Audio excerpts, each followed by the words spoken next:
There is a shadow that quietly breathes inside all of us.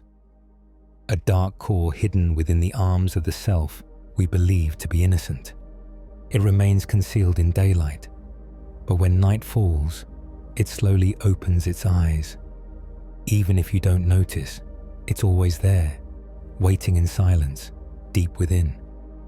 But what if one day that shadow breaks free? Can you imagine what it might do? We all believe we are good people. We imagine evil as something distant, a monster that lives in others, not within ourselves.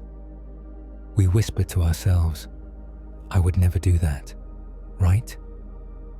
But in a dimly lit room, when no one is watching, has that dark voice inside you ever whispered something? Perhaps goodness is just evil that has never been tested. That thought is unsettling, isn't it? We are like travelers in a dark forest, holding a lantern. The light shows us our path, and we assume that path is good. But just beyond the reach of that lantern, what hides in the shadows? There, in the forest within us, eyes are watching, eyes that belong to a part of us we do not know. Lucifer was once the brightest angel in heaven. Then he fell and became the symbol of darkness. If even the purest can be overcome by shadow, how resilient is the human soul? This is what the Lucifer Effect asks. Why do good people turn into monsters? It's 1971. In the basement of Stanford University, a fake prison is created.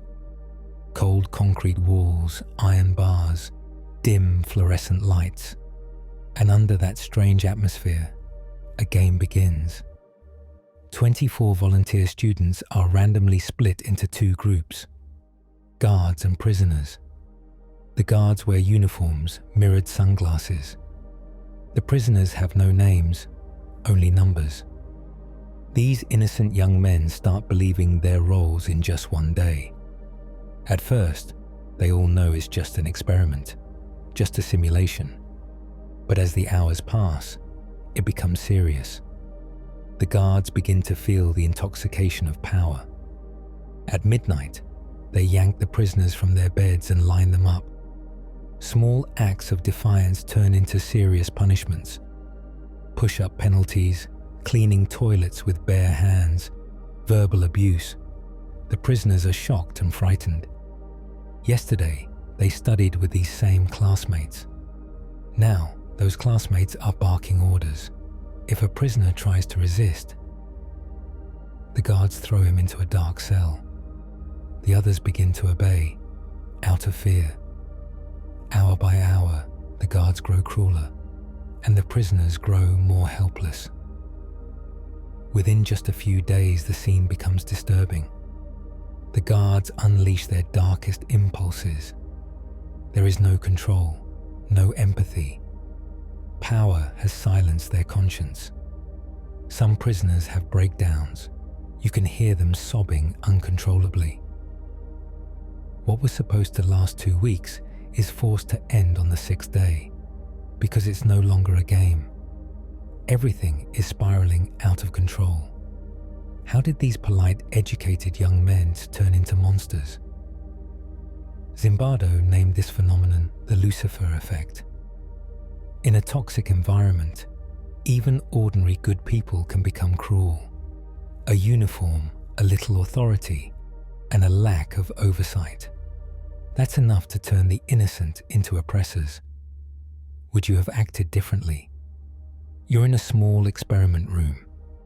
On the table is a panel full of buttons, each marked with increasing voltage levels and warning labels.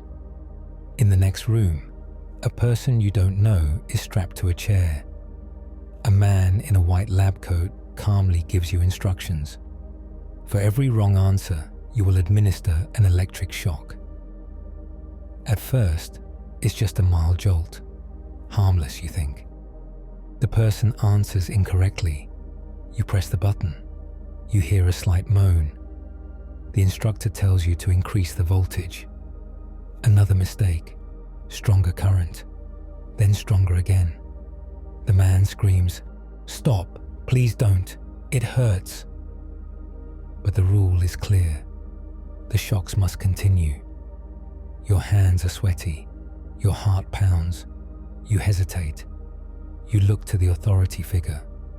He says, coldly and firmly, "You must continue.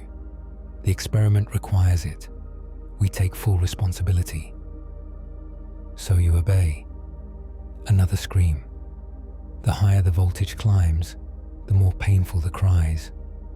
Eventually, you reach the maximum, 450 volts. Your mind freezes. That has to be lethal. But now, there's silence from the next room.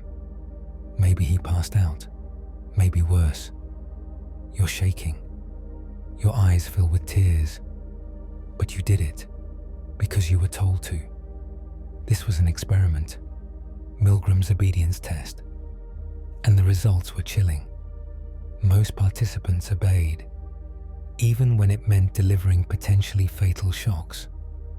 Ordinary, calm people, torturing a stranger simply because they were instructed to. The shadow of authority fell over their conscience. To escape responsibility, they obeyed. I was scared. I didn't want to get in trouble, they may have thought. Or I was just following orders. Despite the cries, they continued, because there was a voice that told them to. And just like that, the goodness within was silenced by a single command. Were these people monsters? No, they were just like you and me. But in the right conditions, the darkness within them came to the surface. But what about you? After all these examples, can you still say, "I would never do that"? There's a voice inside you.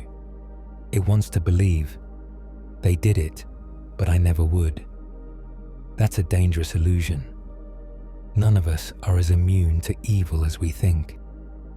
Goodness is not a concrete pillar. Sometimes it's a delicate flower bending against the wind. When the weather is fair, when the world is just, it's easy to remain kind. The real test begins when the storm breaks. Everyone is an angel until the darkness falls. The guards at Stanford were just like you and me. So were the participants in Milgram's study. None of them woke up saying, "Today I will become cruel." Most saw themselves as polite, decent people. Then they put on a uniform or received an order, and they changed. How well do we really know ourselves? When power falls into our hands, can we resist it? If an authority figure asks us to do something wrong, will we say no? Or will we obey in silence like the majority? It wasn't just me.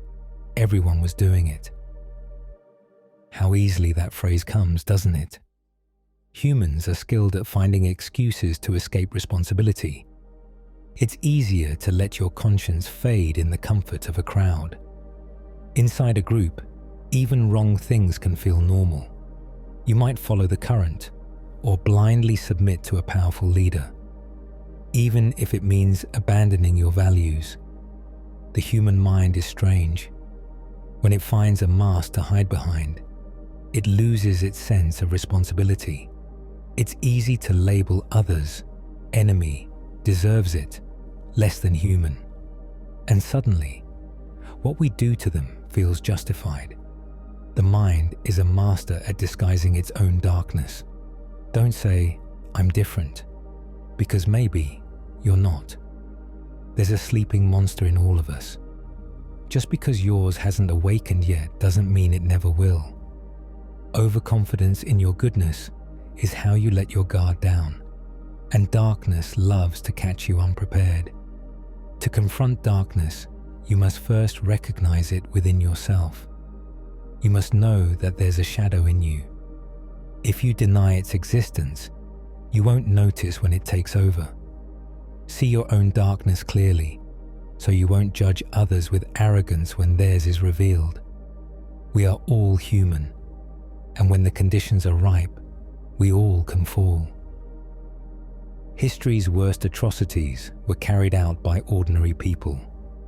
Neighbors who turned each other in, citizens who obeyed orders to kill the innocent, crowds that threw stones, people with jobs, families, friendships, just like us.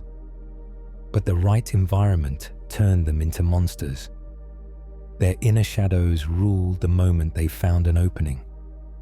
The thought, "I could never do that," is one of the most dangerous traps. Because if you are blind to your own darkness, you cannot control it. You can't outrun your shadow. You must turn and face it. Try to see yourself in it. That takes courage. But real awakening begins there. So how do we break free from this dark cycle? First, we must recognize the power of systems. Never underestimate the influence of the structures, authorities, and roles around us. Everyone is a product of their circumstances, and we must live with this truth in mind. When you wear a uniform, when you become part of a group, your mind begins to shift. You must remember that. Knowing the power of the situation is the first step to resisting it. Just because everyone around you is doing wrong doesn't make it right. Swimming against the current is hard, but not impossible. You must think for yourself. You must listen to your own conscience. To stand apart from the crowd takes courage, but that courage is the shield that protects our humanity. Make your individual conscience your compass. Don't fall into the trap of handing your responsibility to someone else. Even if you're following orders, you're the one carrying them out. If your finger pulls the trigger, your conscience owns the result. In the end, you will answer to yourself. Remember, you always have a choice. If someone asks you to do something wrong, stop and ask, does this align with my values? Empathy is one of your strongest weapons. Try to feel the pain of the person in front of you. If you start seeing them as a number, as a label, let that be your warning sign. Stay awake to any system that dehumanizes others, because turning someone into vaidyancy is the first step to turning them into a target. What will stop you from taking that step? Your mercy. Never forget, the person before you is someone who loves, who hurts, just like you. And if you remember that, it becomes much harder to become cruel. Don't reject your darkness, but don't surrender to it either. Know it. Define its edges. The way to overcome the dark is not through blind battle, but understanding. Know your weaknesses. Know your anger. Know your fear. So that when they rise to take control, you can say, no. You may never fully destroy the monster within, but you can tame it. You can learn to hold it back. And with the small choices you make each day, you gain mastery over it. Remember, in the Stanford experiment, someone eventually said, enough, and the curtain fell. In Milgram's experiment, some participants put down the switch and walked away. Even in the darkest situation, there's still a chance to say no. If even one person resists, there is hope. If you do not yield to the darkness, you give others the courage to resist as well. Fear may be powerful, but so is conscience. What matters most is being able to hear its voice at the critical moment. The one who recognizes their own shadow also learns to understand the shadows in others. And instead of judging, they begin to show compassion. But understanding does not mean surrender.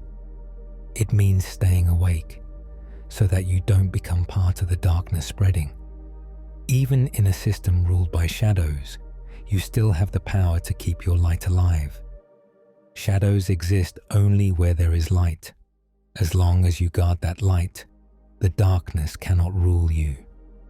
Evil is contagious. but so is goodness. The light you spark with courage may illuminate someone else's darkness, and your resistance may awaken the resistance in others. In the end, each of us carries the potential to be a Lucifer or a hero. Which one we become is determined by the choices we make. The Lucifer Effect reveals the power of darkness, but with awareness and willpower, we can stand against it. Once you recognize your own darkness, you will also discover the path beyond it. And in that moment, you take your greatest step toward becoming a truly good human being. The Lucifer Effect doesn't just show you how someone becomes a monster, but also how someone can remain human. The real challenge is turning your eyes toward the light while standing inside the dark. And perhaps the greatest revolution begins with one person saying, "No." Are you that person?